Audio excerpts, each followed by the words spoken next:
I ka dhe i ca lidhje nga Amerika Latine në rastin e kartelit Sinaloa. Po dhe mos haro faktin që Shtetet e Bashkuara të Amerikës, person që ka takuar Edi Rama është shpadh non grata dhe nuk e lejon të futet. Pra, kjo është tregues qartë se diçka nuk po shkon mirë, prandaj nuk po reagoj, sepse në rast se do të kishte diçka, çdo gjë do të ishte mirë, e dini ju, Rama për 5 minuta ikën në Amerikë dhe na bë foto atje dhe na thot ju që flisni nëpër portale, mos flisni kot sepse situata është që unë mund të shkoj në Amerikë dhe ku më do mua qefi. Por ajo që unë shikoj është që zoti Rama nuk është se është kaq shumë, do të thoya me vullnet ose me vetëdijshmërinë e tij që të thotë që shiko unë nuk kam asnjë konflikt dhe sigurisht nuk duhet të krijoj konflikt.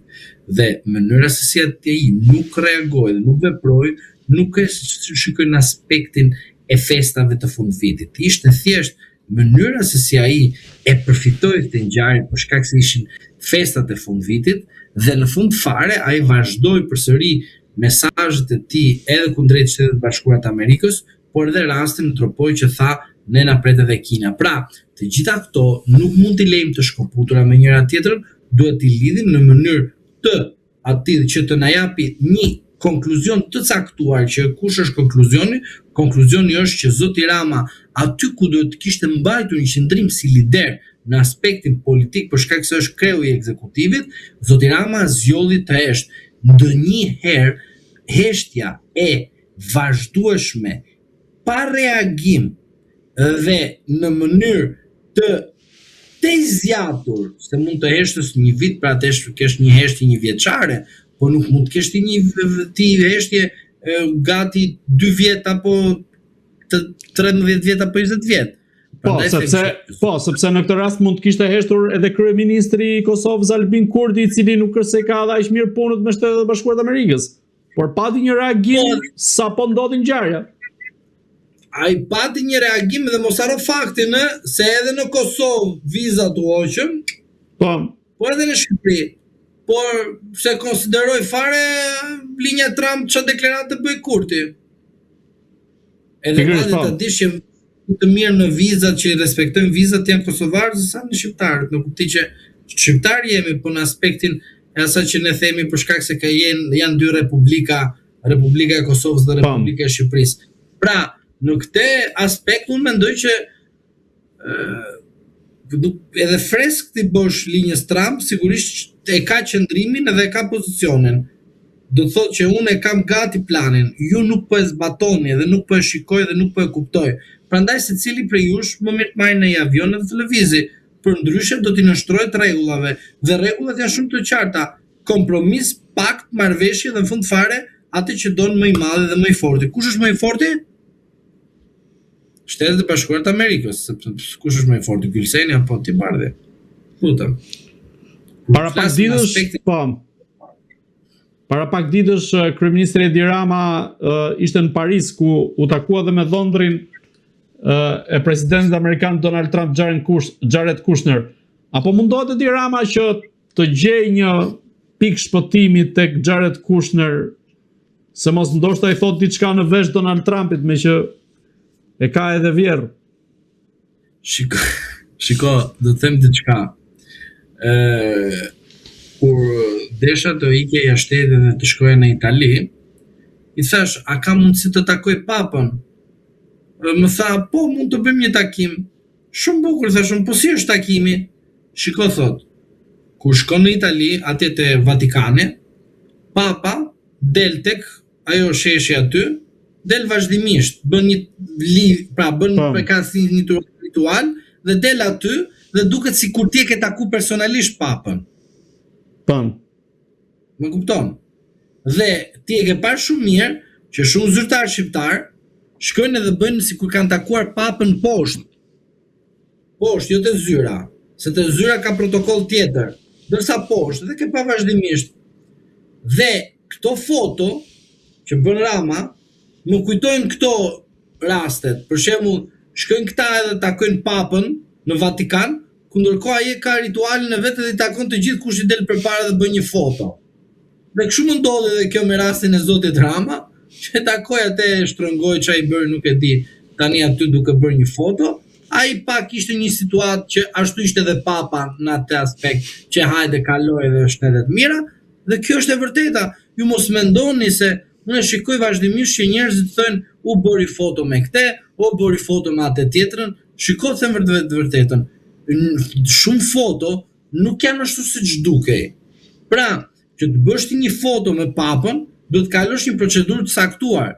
Të bësh një foto me Donald Trump në Amerikë dhe jo ashtu siç bëjnë ata të tjerë që mund të takosh në një fushatë. Po të bësh një foto më private është shumë e vështirë, nuk është kaq shumë e lehtë. Të bësh ti veprime të tilla që të tregosh në Paris, shkova unë takova në Paris dhëndrin e Trumpit, ku Trumpi dhe dhëndri i Trumpit ka ikur nga Serbia është drejt edhe ikjes nga Shqipëria për investime. Për çfarë takove? Të thosh aman të lutem, pse po ikën?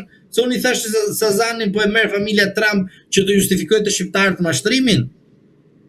Pra, e kupton tani në cilën situatë them? Se duhet të jemi pak serioz tani. Tani ti edhe Sazani sikur e ke makinën e shtëpisë edhe ke ble atë makinën e shtëpisë. Makinën private dhe shtëpinë private. Në fakt Sazani nuk po i hyn në punë në raportet me Trumpin. Opinioni publik duhet kuptojnë diçka që është shumë konkrete. Trumpi mbaron mandatin brenda 4 vjeçarit. Trumpi e di shumë mirë që ka hap kaq shumë vatra zjarri të rrezikshme që nesër kur të vi në pushtet, demokratët do shqyen me familjen e Trumpit. Ti ta dish tani në këto momente që flasim, sigurimet sekrete amerikane punojnë dhe faktorizojnë në fakte dhe në dosje prova dhe indicje që mund të kenë ndaj familjes së Trump. Dhe ti mendon që familja Trump do rrezikoj veten e saj pas ardhjes të demokratëve apo kushdo presidenti tjetër pas Trumpit në Amerikë, kur e din shumë mirë ata që Trumpi është futur aty edhe ka marrë përpara çfarë gjë përpara dhe merr përpara dhe çon aty ku e çon deri në fund. Pra, duhet kuptojnë qytetarët që nuk ekziston ajo që mendohet që ky ka rregulluar me amerikanën, na me familjen e shiti Sazani se ka shtëpinë e vet apo e ka makinën e vet. Jo. Familja Trump nuk është kaq shumë naive që të bëjë një risk edhe të godas veten e saj qëndrueshmërinë që duhet të ketë. Pra, mos e mendoni në këtë fazë që Zoti Rama takoi atë dhe ai tha, mos kemi merak se te kaluam edhe për ty se e fola unë me gjyshin ose me babain. Gjysh është ai, po, është gjysh është, po me babain e gruas time, pra me vjerrin tim. Ai nuk e ka burr, ai ka vjerr. Vjerrin mund ta thush ish vjerr, gruan mund ta thuash ish grua. Po nuk e ka baba që të thuash ish baba. Pra, e kupton çfarë do të them. Në disa raste nuk përputhet ajo që ne themi ish, fjalia ish. Dhe vim tani në këto momente dhe themi çfarë? Por fjalia ish kryeministri i Shqipërisë ka, por zotërisë sepse Trumpi mund ta bëjë Ramën ish kryeministri i Shqipërisë. Dhe prandaj them që veprimet që zoti Rama bën duke nxjerr këto foto, sikur të kapa kështu, bëra një foto, e mani me në rastin e Bidenit, që shkoi Rama dhe i thoshte Bidenit kështu, e përqafonte, bënte kështu te krahët, kështu. Ku i ku Bideni tani? Edhe me zori shkreti shkon deri në Amerikë dhe s'jam bat. Që e pastronte kështu, i bënte kështu ai. Edhe i thoshte unë jam Albania, që shkoj të KB-ja, luftoj Rusin përmes Ukrainës, ne kemi forca, ne jemi te NATO. E kupton me radhë këto? Ku jemi, ne? Ku është llogaria? Llogariti linja Trump dhe i tha, hajde tani drejto ti OKB-n ose Këshillin e Sigurimit, se të jemi kundër Rusisë. E kupton në situatë. Absolutisht. Sepse nuk mund të jetojmë më me kaq shumë padituri. Prandaj them që mos shikoni kaq takime, se takimet kanë një protokoll të caktuar, kanë interesa të caktuara, kanë gjithmonë programe të caktuara, nuk janë kaq shumë interesat e një takimi, një foto, sepse Rama do të tallet me ne këtu dhe do të thotë këtu që shiko, unë takova X-in dhe tani pse Sazani do të merret tek ata, tani Trumpi ka flet me një dhe po merret me Kosovën edhe e kalon me një Shqipërinë edhe mua, e kupton? Pra, mos të vendoj, ju si njerëzit nuk janë të zgjuar, e kupton, shqiptarët janë shumë të zgjuar, shqiptarët kanë ndërtuar bombë, ndjem realist në aspektin kur kanë emigruar. Le të që këtu pse në gjë dhe pas Covidit ka mësuar në gjë në tronditje. Por puna është që zoti Rama duhet kuptoj që vjen momenti që çdo pushtet ka limitet e veta dhe ka frenim.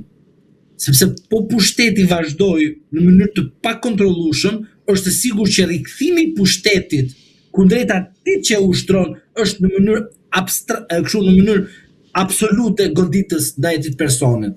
Prandaj keni pa rastin Maduro, keni pa rastin Kadhafi, keni pa rastin Hussein, keni pa raste të ndryshme që kanë gëzuar pushtete jashtëzakonshme dhe janë marrë në mënyrë të zvarr nga pushteti. Pse? Sepse është momenti kur çfarë pushteti vjen edhe godet pushtetarin. Dhe aty ku e godet pushtetarin nuk ka më mëshirë.